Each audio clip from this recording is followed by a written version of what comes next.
See, baby. Hey, hello. How you doing? Come here. Hi there, Dave. How are you? Very good. Just to show it's real family. She's gone to bed now. This is Maya, my gorgeous Hello, daughter. beautiful. How are you? Welcome to the Toilet Paper Diaries.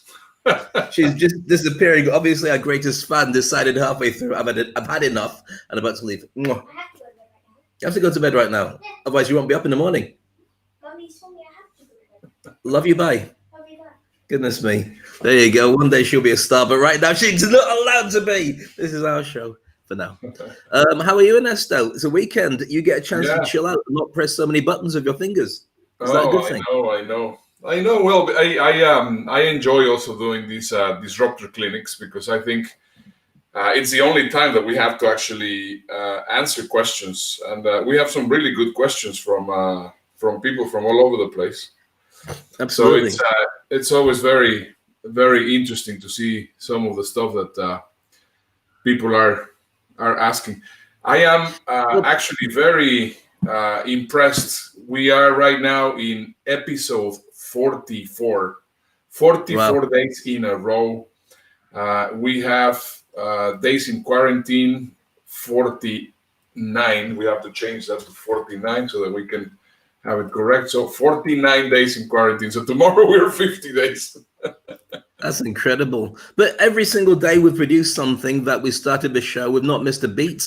For us, it's all about making sure that we're there as everyone's companion. And it's interesting to see, we're talking earlier about the fact that there's a real challenge for the world's celebrities, because the world's been hungry for celebrities to look at and say, wow, this is how things should be. One day I want to aspire to be like these guys.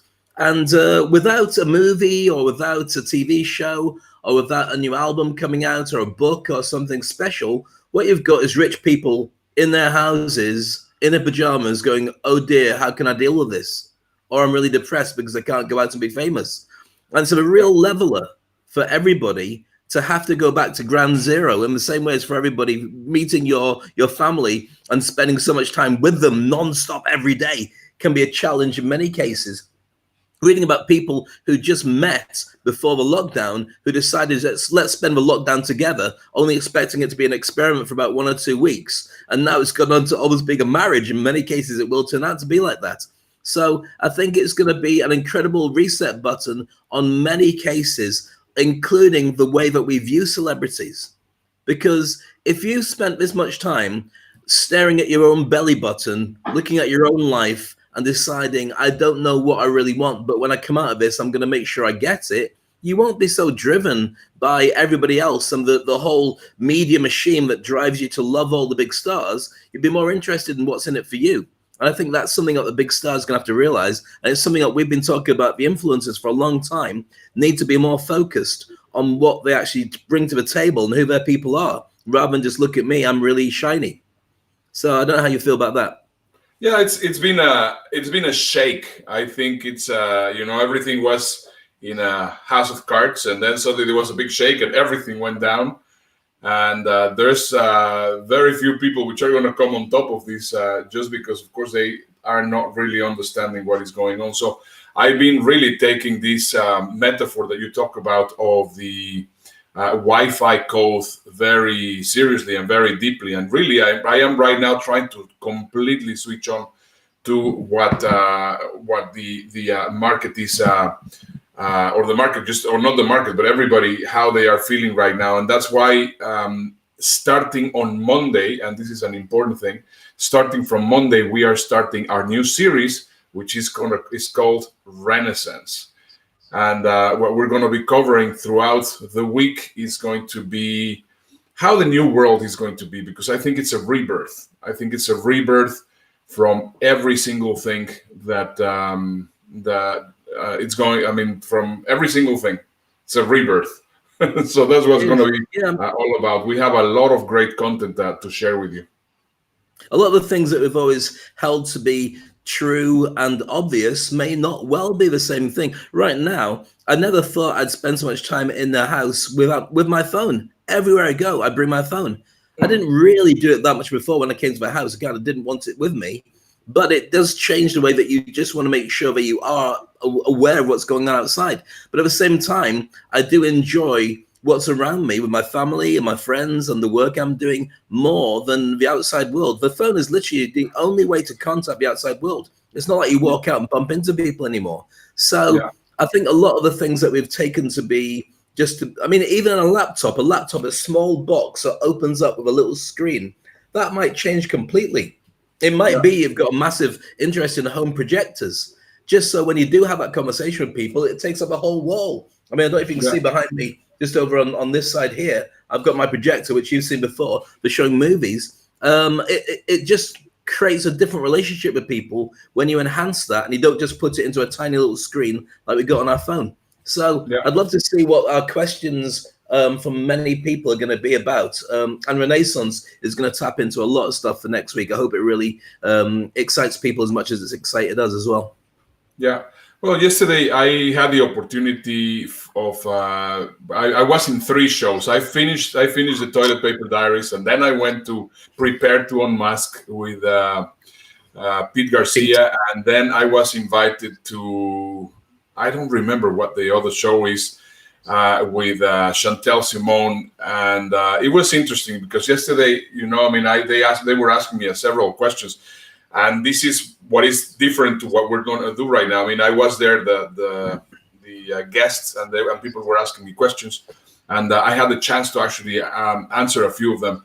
And then they were saying, well, what is, in your eyes, the most important recommendation that you can give as we are right now, as marketers, as speakers, as entrepreneurs? And I said to them, the most important thing is that you need to treat your phone as a way of creation and not consumption, as we mentioned also yesterday on the show. And everybody was like, wow, I mean, that's the biggest revelation I have really heard. And it's just really absolutely true. So yesterday, while getting together all the information for Renaissance, I was, I sent you a number of videos also while you were sleeping, but I mean, it was late for me. I was just looking for stuff, and then I started. Now I see the world in a different world completely. I mean, before I used to see something and I used to laugh. Right now I see it, and I said, well, this is content that we can use for the show. This is content that we can repurpose. This is content that we can learn from. And I am just looking at this information, and I am already creating right away. So I think. For me, for everybody which is watching this show, one of the things that we definitely recommend is that you use your devices to create and not to consume. More than anything, to create. Sure, you can use them to consume, but more than anything, remember, create. Yeah, but here's a challenge for you, Ernesto. It's something that we've been very aware of for a long time. Not everybody believes that they have the ability to speak in public. 9 out of 10 people have a massive fear of doing that. So when you turn around and say, right, I want you to create some videos and I want you to create some content that people can consume, that's like going to a different planet. That's like saying, right, I want you to learn to fly. And so I don't think that most people will do it, despite the fact we say it. Yes, okay, so we'd expect the speakers, we'd expect the people who are in a position of sharing content with people anyway to step up and start doing more actively stuff from their phone. But I think that the majority of people, they like it to be sent to them. They like it to be shared with them, and they don't really know how to be able to move forward. So when we start doing fast forward, or we might even do it as part of the Toilet Paper Diaries, we should be sharing ideally ways of creating content that's going to be relevant to people, things that people would want to be interested in finding out about. Because when we start going into this incredible retainer and gig economy, which we aren't quite in yet, we're still in a world where we think people are paying attention to us because they've known us before, so therefore are going to work with us. I think we've never, ever, ever been in a position where you're looking at a freelance team working for your company from all around the world. That's where it's going to have to be. But you're going to find those people. So literally 1% of people who are prominent online will get most of the attention when people start looking at recruitment. Otherwise, we're just going to go to the likes of monster.com and so on to try and do a normal recruitment drive. But instead of having a couple of thousand or a couple of 100,000, you can be talking about a couple of 100 million people. So the odds of you getting selected like that are tiny. So you really have to start considering, what's my brand, what's my niche, what's the areas where I can help people, and how can I get people to believe that I'm the best person to start working with. I don't think many people are ready to start putting themselves out like that. They just hide in the background and hope they've been noticed. That's why they stick with the jobs they don't enjoy, because it pays the bills. Boss might be a bit of a monster, but it could be worse. Well, it will get worse. We've already seen that so many companies now have decided that the model they're using right now is super cheap, super effective. Why go back to spending all that money on real estate afterwards? So when that happens, why do they need you? Why not just get somebody from China or somebody from a different country who's got the same qualifications, turns up on time, does their job and goes, and they'll never meet. They never have to do anything with them. That's the characteristics of staff from now on. You and I have been in that world for 10 years.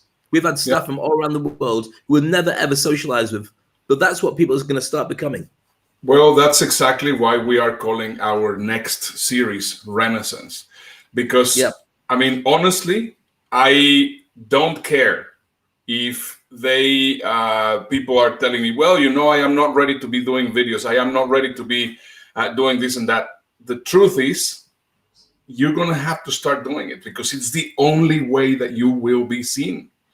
That's what people, I mean, it's not like what happened when we actually got into this. So it's just absolutely critical. You want to be seen, you need to be there. I mean, right now we're getting some interesting comments from Frank Mulcahy saying, well, the more we create, the more we go our knowledge base.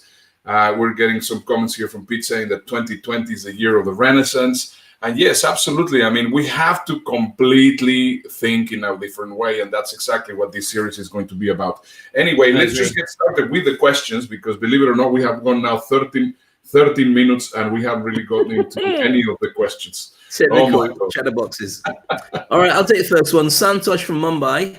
Hello, Santosh asks, do you think we're coming out too soon? I get the feeling that politicians, politics and money are winning over the idea of preserving people's lives. Do you get that feeling too? Do you want to take that one first, Ernesto? Sure. Hi, Santosh. How are you? Thank you for your question. Are we coming out too soon? I want to tell you, and once again, this is just this is completely need to be a apolitical answer. And you're saying I get the feelings that politics and money are winning over the people's lives. I'm going to give you my point of view. It's my opinion only, but I think there is a reason why we're actually being released a little bit too early, at least here in the United States. And I think people are actually being released a little bit earlier because, of course, that means that there's going to be less complaints about unemployment, and absolutely there's political reasons and there's other things behind. I mean, it really depends on where you are. I mean, I am completely unaware on how things are in India. I mean, I am following more than anything. I am following countries like the Netherlands. I am following countries like the UK. I'm following countries like England, and of course here in the United States. And yeah, it's very interesting to see how things are being done. In my eyes, I believe that it is not a matter of releasing whatever. I mean, I think it's just going to be now going to the individual itself and to the person, which is, I mean, if you're working in a company and your boss tells you, well, now you have to come, that's another story. But I mean, in my case as an entrepreneur, they might say, I mean, in fact, I mean, we just read in the local newspaper that the shopping mall is open, and now the restaurants are open 25, just so that you can fill them 25%, et cetera, et cetera. But I think right now I don't feel comfortable with going out. It's just my way of thinking of. I'm not going to be, if I was already here for 49 days, I mean, it doesn't really make too much sense for me to go out right now. So that's my point of view. Dave? Yeah, I feel the same way about it. I feel that it has been driven literally, like the idea of a toilet paper shortage was, as soon as you say there's no toilet paper, everybody runs out and buys toilet paper. As soon as the politicians say we're opening up, because we don't want to end up with being an economic dunce and financially well behind the rest of the world goes, we're going to do it as well. Some countries haven't. Some countries have said, no, we're sticking it out for lots of different reasons. I think the big challenge here is, are you testing it? Are you checking to see whether people are safe or not? You need to have so many available tests, drive-through tests. Hospitals are ready to take on. You've got to know that you've got over that curve, and you've got the hospitals ready to take on a second wave if they need to. If those things aren't in place, I think that's a real challenge for anybody to start saying, we're fine, we'll go over it. And I think it's a horrible way of looking at people. I think what it comes down to, and it's really hit me while walking the dogs this morning, is we have a price of a human life.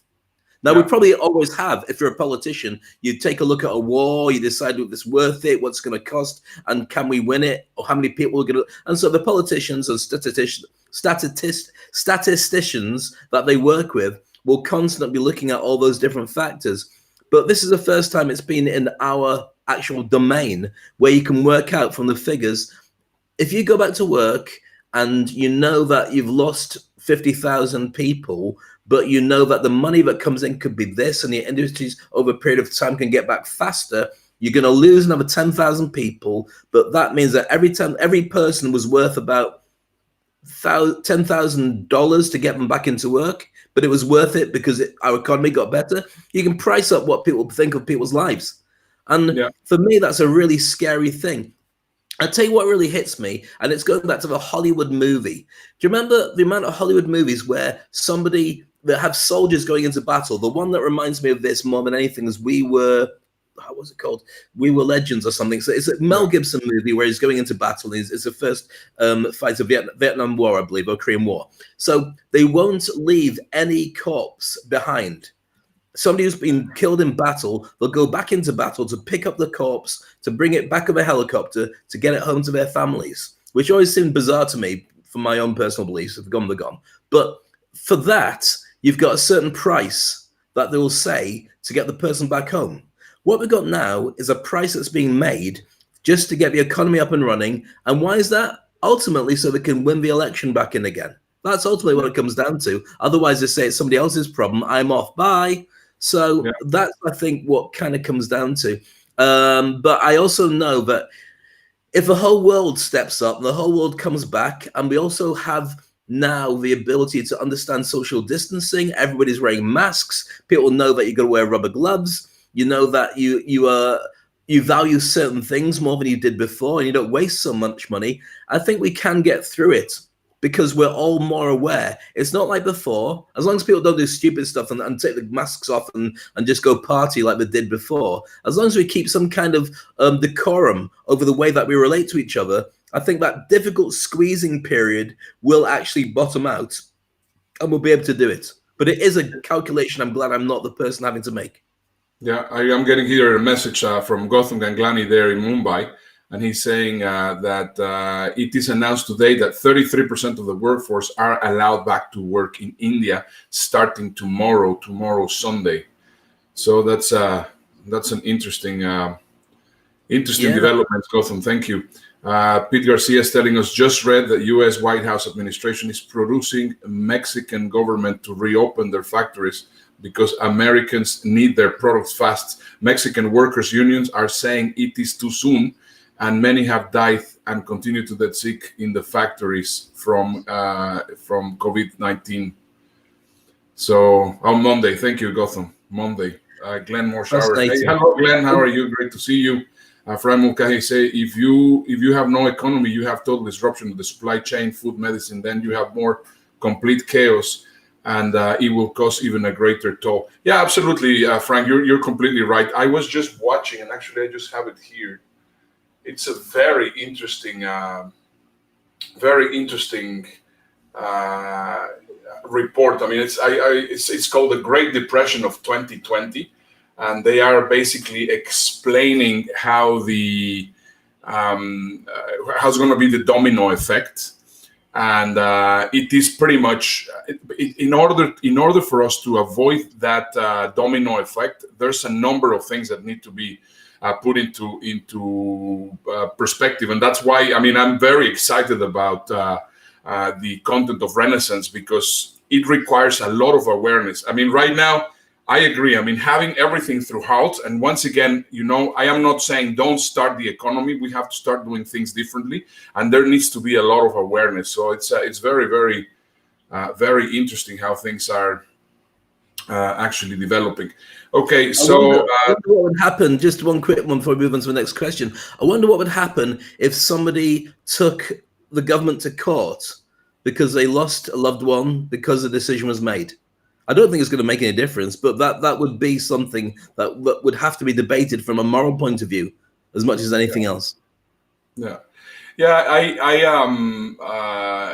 it's really interesting. One of the things that they were asking me yesterday when I was in Chantal's show, one of the people asked me, how are you actually getting all the content that you're because I was talking about, sharing positive content, and I was talking about some good news, the show, some good news. And if all we're doing is focusing on the negative, we're going to only see negative things. As we both know, the reticular activating system takes us towards whatever we tell them to, wherever we tell them to go. So the important thing is we have to start looking for positive ways and how we can get this done, and try to find all the good that could be of all this situation. And there's a lot of very, very good things. So that's why it's really super important that you filter all the information that you're actually getting on your head. Anyway, let's move to the next question. This is Angus from Melbourne, and he's asking, I work for a bank. We have made the decision to continue working from home because of the savings and safety. Should I be scared that they may decide to downsize further and start looking for something else? It's really, oh my God, tough questions, huh? Tough questions. Angus, my honest opinion is yes. Unless you're the CEO, and that's not even a guarantee, you should always be on the lookout, because I don't think that we've ever had anything like this that we're going through right now. Certainly Barclays Bank and a few other banks have said that they like the idea of 98% of the workforce working from home. They're going to have 4 main offices that they're going to have people working in, but the rest of the time just have people distanced. So once you've got that and all the things, you think about it from a corporate point of view, the things that I don't do and Ernesto doesn't do. We don't do the schmoozing. We don't play the corporate game. We don't know the politics. We don't do the one-upmanship, the bonding, the stuff that happens to be able to move up the corporate ladder. I don't mean it with disrespect. It's just a part of the game that's being played. When you don't have that, you really do become a number and a contributor. And they really will be making decisions on, is that person replaceable by one of these 1,000 people from all around the world who's looking to do the same job for us? And if that's the case, then I think, yes, you should be worried about it. But I also think what you should be doing is making a real position for yourself to be irreplaceable. You want to be somebody that they say, oh my goodness, this person's great. And that maybe means doing something beyond your job. It maybe means using your ability to create content so you're very visible to other banks and other agencies that might want your attention and your contribution, because then you become somebody that they want to hold on to, because you quite clearly are standing above the trenches compared to all your compatriots and people who are in the same office or the same company. So from my point of view, yeah, you should be worried, but I don't think that's a challenge. I think it opens it up for you to look at having the same job with many other people. I've got to ask a question, something that Ernesto might want to answer. Why don't people use this opportunity to have lots of side hustles? You're doing the same job anyway, so why not do it for lots of different people and get paid by everybody? Yeah, absolutely. Good answer. Sebastian Son. Where's your answer? Don't just pass it on to me. You answer it. Well, I was going to answer something very similar. So we have a limited amount of time on this show. So I think it's a good idea to go to the next question. So Sebastian Son from Iceland asks, what's been the biggest lesson for you two over the past 2 months since lockdown? Now there you will have a question. You will have a different answer from me and from you. But I think the other one that you had before, your answer was very good. So what? Okay, I'll give you that. No worries. I'll let you take this one so you can go first, and I'll say yes for me as well at the end of this question. No, because he's asking for two different. He's asking for two different things. Here it was one question. Okay. So anyway, Sebastian Son. From Iceland, what's been the biggest lesson for me? The biggest lesson has been that this world needed to be humbled. The biggest lesson is that we were destroying this planet. The biggest lesson is that COVID-19 might be a blessing in disguise that we are not really understanding. For me, the biggest lesson has been the fact that we needed to listen, we needed to humble, we needed to stop doing all the crap and all the bullshit that we have been doing to actually damage completely this planet. And that right now, I have the feeling that the world and humanity are going to take a much better care of themselves. Because you know what? If we actually upset Mother Nature again, COVID is just the beginning, and it's not going to be very nice. So either we listen or we are really in trouble. That's, for me, is the biggest lesson. That's a brilliant answer. How do I follow that? You should really just pass it to the next question if you want. Wow, no pressure then. So Ernesto knocks it out the park, gets a wherever it would be in baseball, and I get up next holding a tiny little baseball bat, just in baseball terms, not in, I think it's hard to not say what Ernesto said. I think the biggest lesson for me is how fragile every single thing that people thought was important really is. You've taken away their ability to leave the house. You've taken away their ability to connect socially, to meet, to chat, to love, to laugh. All those things have been made artificial through your laptop, through your phone, through the internet. The things that you couldn't remove was our ability to get access to food, our ability to order in things that make our lives more enhanced, and our need to have people doing the dirty jobs of cleaning, of keeping us safe, of doing the medical stuff. And it really turned on its head how important the basics are, because we needed them as a bottom line for us to be able to survive, versus the shiny things. The fashion, the millionaires, the success stories, the look at me, I'm a, Kardashians of this world. And I don't mean it, yes, I do mean it with disrespect to the Kardashians. I don't know them, but anyway, but that whole idea of on top of the food chain, there are people who are elite, and we should aspire to be that, while ignoring the guys that are cleaning the streets. That was a massive wake-up call, because without them, I mean, think about it. If we didn't have access to food, access to cleaning, electricity, water, internet, and medical stuff, plus also the armed forces, the police and the army, and all the firemen that are doing all the job that they do, the whole society would crumble. We literally would be walking around the streets, and then you'd be talking about a completely different view of the world. And if it had got to that, I don't think the world could recover. You really would see anarchy, and you'd see 100 years of darkness if people couldn't have access to those basics. So that's what it scared me into thinking about, the fragility of the ecosystem and the ability to trust in people who couldn't break it, at least not yet. Yeah, not as good as Ernesto's answer, but I think that was also a brilliant answer. Thank you, Ernesto. You're being very kind.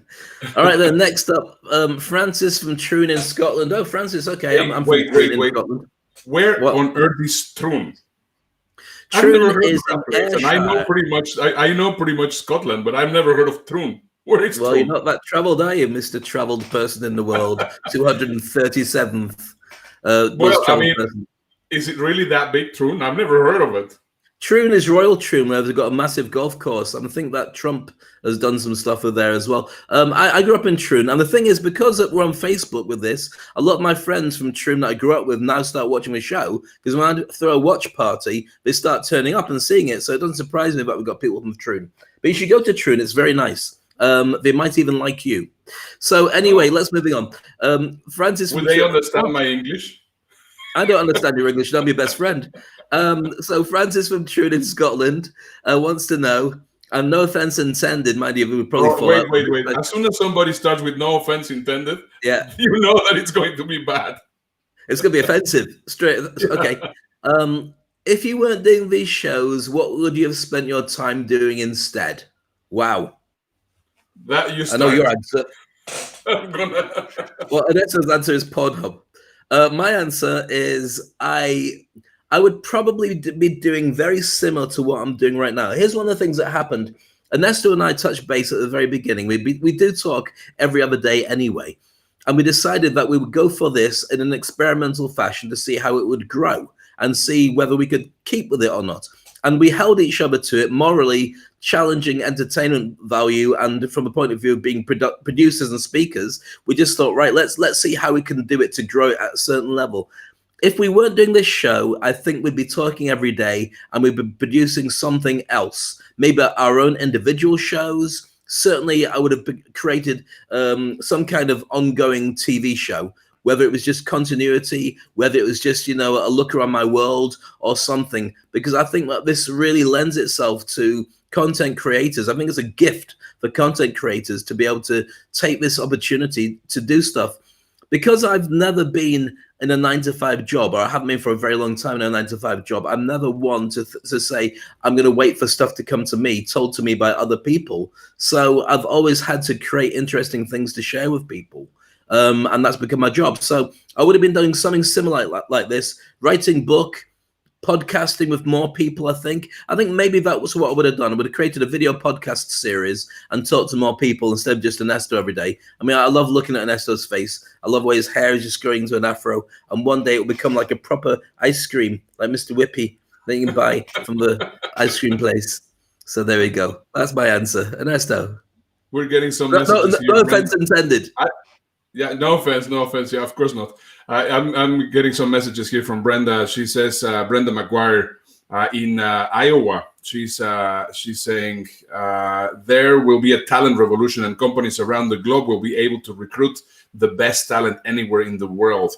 I've been doing it in my own company for 15 years, hiring the best all the way from best in the world, all the way from Mumbai and Melbourne. That is also very true what she's saying here, because I think what's going to happen is that you should also be started looking globally. And that's one of the great things about what is going on, that many people that were afraid of the internet are going to start becoming more savvy in how to use tech. Great answer, Brenda. Thank you very much. Tracy Zimmerman is telling us employees now require more work and life balance. Exactly, Tracy. As we were mentioning earlier, one of the things which is happening right now is that everything is now being combined at home, and yes, of course, they will require the balance is going to be a lot more difficult to actually get. So, coming back to the answer from Francis in Troon, what would I be doing? Well, from the very beginning, actually, the very first day, I remember. I mean, we just were coming back from Dubai. And and then afterwards I went to Mexico and I saw all the things that were happening, and we were having our kickoff webinar for all the speakers that were actually working with us there in Dubai, and I had to completely change all the information there. And what I said is, this is a great opportunity, because what's going to happen is there's going to be a shake in the industry. I wasn't aware of what was going to be happening, so I knew that it was time to reset. I basically mentioned that it was going to be a reset button. Without Dave and myself talking, we said that this was 9/11 2.0. And that's when Dave and I just started talking, and we said, well, this is the time to reinvent ourselves. So we didn't really want to go into the webinar route, because that's what everybody's doing. And I don't think that the webinars are the way to do it. We didn't want to go into the summit route that, we're going to have 24 hours of summit, or we're going to have 500 guests from summits. We didn't really want to go into, because we knew that everybody was going to say, well, if we're going to go now online, we're going to have to do online trainings the way that we were doing. So we said, what? This is our time to become TV producers. This is our time to become broadcasters. We observed what Trevor Noah was doing. We observed, we got started exactly at the same time. The first person to actually did this was Trevor Noah. Then afterwards, he was Stephen Colbert. And then we started, immediately afterwards. And we started thinking, well, how can we make this into a complete different experience for people? And it has been just evolving. If I see from episode 1 to episode 44, I think what we have created is just absolutely amazing, because of course we started thinking differently, because of course we knew that we had to reinvent ourselves. And I believe very strongly that even though that I would have never expected that my name was going to be associated to toilet paper. It's actually something which is very, very, very powerful. I feel blessed. Absolutely. But to be honest, Ernesto, we didn't copy the big guys in what they were doing. We started the same time as them. Exactly. Based on the that's idea. A very good distinction. That's a very good distinction. Well, this is honest truth, guys, and you can check it going back by the dates, and you look at what they were doing and what we were doing at the same time. We decided if they had to go without a studio audience and they were in lockdown, what kind of show would they produce? And we spent a couple of days of brainstorming what we could bring to the table if we were to do a show based on us being at home and us being able to just share ideas. What kind of content? Are we going to sell our stuff? Are we going to invite guests on? Are we just going to talk about whatever's going on with our families? What do people need? What are people going to be scared about? Are we going to run it based on entertainment? Are we going to try and train people up to a certain level? Are we going to do what we did before, which is our jobs? I mean, you were really in speaker marketing and my work was in speaker training. And so are we going to reproduce exactly what we did and put that on this show? And we decided from the very beginning that the most effective and the most important thing to do was to say no to every single thing that we felt was an urge from commercial or personal reasons. What we had to do was create what people needed because they were going to be so scared. And we knew that people would be scared because we were scared as well. And we thought if they can turn on to a show where you've got other people saying, this is what I think we should be doing, then whether they agree with us or not, at least they've got somebody on the same level. What we didn't do is go, I'm all right, ha, ha, ha, ha, look, I've got loads of money, I can survive this anyway, because this has been an incredible leveler. This has been where the rich, famous, connected, smart, arty, different nationalities, all ages, everybody can be struck by this virus and everybody has to deal with it the same way. And we didn't know what the deal was when we first started. We didn't even know what lockdown would feel like. So everything we've done has been a progression of that. And everything you see with the big guys doing their shows from lockdown is their progression with their teams doing it. Yeah.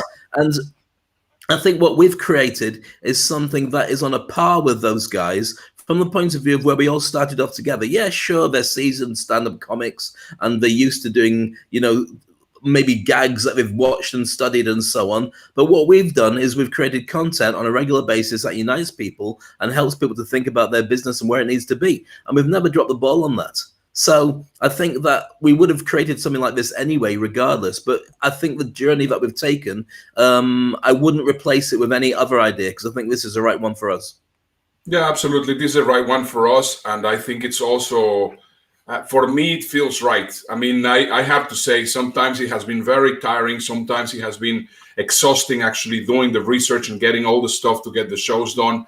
But I mean, the sense of satisfaction that we get after we finish each and every show is just incredible. I mean, right now we're building for episode 50, which is going to be great. So make sure to watch episode 50 because we are going to really make a big event for that. So anyway, let's just continue because we're running out of time. Henry from Ottawa, Canada, he's saying, I know that petrol has never been so cheap, but I really don't feel like going into my car anywhere anymore. It's weird. I can get everything I need from inside my house or call it in. Am I wrong to feel like this? Oh my God, these questions. It's, you know what, I think, Henry, I think you're absolutely right to feel like this. And what we used to say was it would be a lazy person that did it. We didn't realize it was a safe person that would stay at home like a couch potato and make those kind of decisions. We're actually fueling industries by doing this now, which sounds like a weird thing. You know, us not moving and us not going out keeps the medical organizations with numbers they can cope with. It keeps people in delivery and manufacturing in jobs. And it just seems to work. I don't think you should feel bad about that. I have been out of my car and it really feels like the bit in before when we watch a movie like Mad Max, where there's an apocalypse, and there's a bit in black and white where they said, and this happened, and you see riots and pandemics and stuff going on until you end up with a handful of people walking down the street and everywhere else is deserted. The streets are like that. It feels kind of weird. I know that over the next couple of weeks, we'll see them getting busy as people start getting back into work again. We might see it going back to this again. But I think you have to go out for your own mental happiness when you feel comfortable doing it. Because even now, talking to people, you do it from a distance. You know, you do. I mean, I've found people not smiling. People may be waving. And when they do wave, it's followed by a big smile. But you really have to bring it out of people because they just feel, if I wave at you, you're going to come over to me. And then I've got a confrontation because I don't know if I want to risk everything to talk to a stranger. And those are real subconscious things that people are thinking right now. So as soon as we feel that there's a remedy to this and a vaccine, happy days, everyone's going to go out to play. It's not going to be for quite some time yet. So I feel exactly where you're coming from. And it's down to your own judgment and your own job and your own family life as to when you actually decide to break it yourself. Yeah, that's great. We're getting a nice comment from Frank saying, I want to personally thank the two of you for your devotion to help others in the pursuit and success post-COVID-19. Thank you, Frank. And also thank you for being one of our loyal watchers. So I think really we appreciate also that you are there. Can I make a statement there? And I want to change a term that you use and I use too much. I don't want to say viewers. I don't say followers. I want to just say friends. From now on, anybody who watches the show is one of our friends, period. Whatever their contribution, they're friends. I absolutely love that comment, Dave. I completely agree with that. And Henry, I hope that Dave gave you a good answer. You want also my answer? Obviously, Mr. Ernesto. Go on. Yeah, well, I mean, I don't think that you have to feel guilty about it. I mean, right now, the economic repercussion of the drop in the oil price, it's something that it's going to be part of the domino effect, and that's just inevitable. And but also, on the other hand, the incredible opportunity that we're giving the planet to breathe and to change, it's good. So I mean, of course, there's good things and there's bad things, but I absolutely don't think that you have to feel bad about feeling like that. Let's just take one last question, and then I think we have to go. So Paul from Brazil. Okay. Paul from Brazil is asking. All right, I'll read it out because I don't get to read them because that's your thing because you're taller than me. Paul from Brazil asks, do politicians owe us a lot more empathy and responsibility? I love the show. I know you say you avoid politics, but I want to know, if you're in charge of a country, what would you do so differently? Right. Wow. Wait. Avoiding before politics. we answer this. Why? I mean, if we always say, no, let's stay away from politics, everybody tells you, I know that you stay away from politics, but... It's just like, oh. I know. Can we pretend we come from a neutral place on the internet, a neutral country, and then answer the question without pointing fingers? So what was the question again? Question is, do you think that politicians owe us a lot more empathy and responsibility because of the fact that so much has been made about making money and getting out of the lockdown? Okay, here's my answer. We need more women head of states. That's my 6-word answer. I'm trying to count it now. We need more women head of state. That's 7. Okay, so moving on. But that's a great 6-word answer plus a bonus if you want it. I would agree with that. I think that not all politicians are tied with the same brush.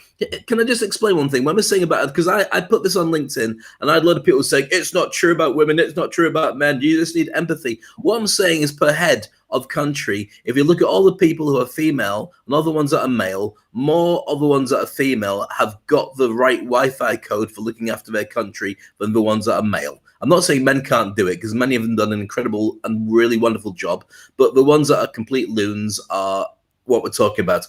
I am aware that one particular politician, and Paul knows exactly which one I'm talking about, the answer to what are you doing about the 5,000 people that have died was so what?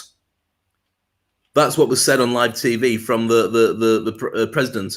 So I think that politicians, it's really shown that politicians need to really get the Wi-Fi code of their people right. And it's different. Some people are believing the money is more important. Some people are believing that the people are more important. What we've normally had is a world war. So the Third World War is long overdue. I'm not saying I want to start it, but that for the last 100 years or so has been a way of culling down the amount of people living on the planet, of culling the resources, getting politicians to rethink, getting people to come together, and so on. We've not had that. We might have had economic world wars, but we've not had a physical battle because none of us hate each other enough, which is a very good thing. So you're going to end up with a load of really strange stuff. Now, my big viewing point from my own personal point of view, my own relationship with the world, is who gets voted in again who hasn't shown empathy to their country. That's what I want to see. Because if you have been really mercenary and you haven't shown that you care about your country and you do get voted back in again, what does that say about the amount of time that we spend caring about people? Yeah.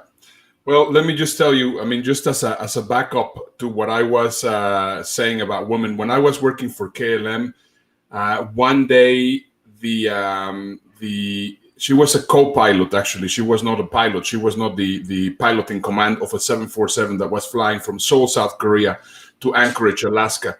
And there was an eruption on the one of the volcanoes there, and the 4 engines of the 747 at 39,000 feet just shut down. And these women, basically, I mean, she had never really taken any trainings on how to glide a 747, which, of course, gliding a 747, it's a very, very difficult thing to very difficult thing to do. The pilot in command freaked out. The one that landed the plane safely was the woman. So, I mean, regardless of whatever it is, if we will have more women in positions of power, believe me, we will be a lot better. And I have the feeling, and this is one of my predictions, is that after COVID, there's going to be a lot more women in power. That's what my thoughts are, and I am super supportive of any woman which actually runs for office anywhere. I'll tell you why I think that might be a truth, and I'm not convinced it's going to be a truth because it's still going to be a lot of the same world that we had before. But I think that a metric that people are going to be measured on will be their empathy, their emotional intelligence, and their ability to use that for leadership. And I think those are the skill sets that you're talking about. The ability to nurture comes more naturally to a mother than it does to a guy. A guy has different skill sets, very valid skill sets, but different ones. And so if the world is moving towards that particular direction, then I think you're going to find there is truth in that. But I would love to see a more neutral view of people's skill sets, as in it's not whether you're male or female, it's whether you can actually do things for other people. I think that's a better way. And I see we're being joined by a dog. So on that bombshell, thank you very much. A dog is looking at my face. That dog's staring at me. That dog's causing a fight. It's looking at me going, you know what, Dave? I don't care. Come on. All right, doggy. Is this what you want? You want a piece of me? Is this what you want? Come on, doggy. So there we go. I just thought I'd share that wonderful idea, and clearly, let me just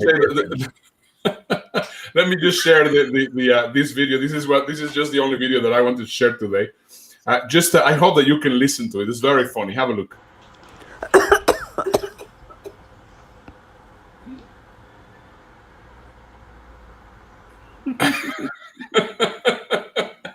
On that note, stay safe and see you tomorrow. Dave, once again, great pleasure doing a Disruptors Clinic with you.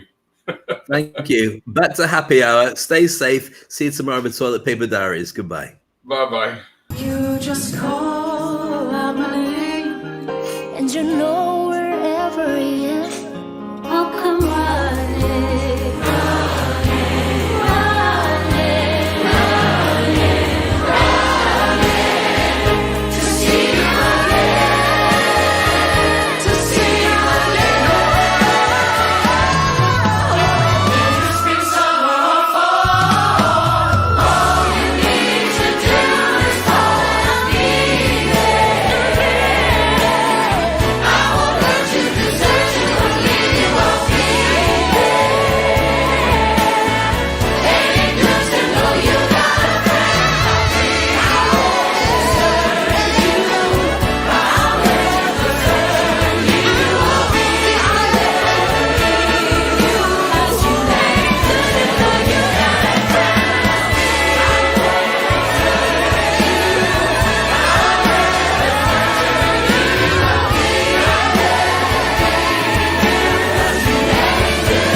Reinvent.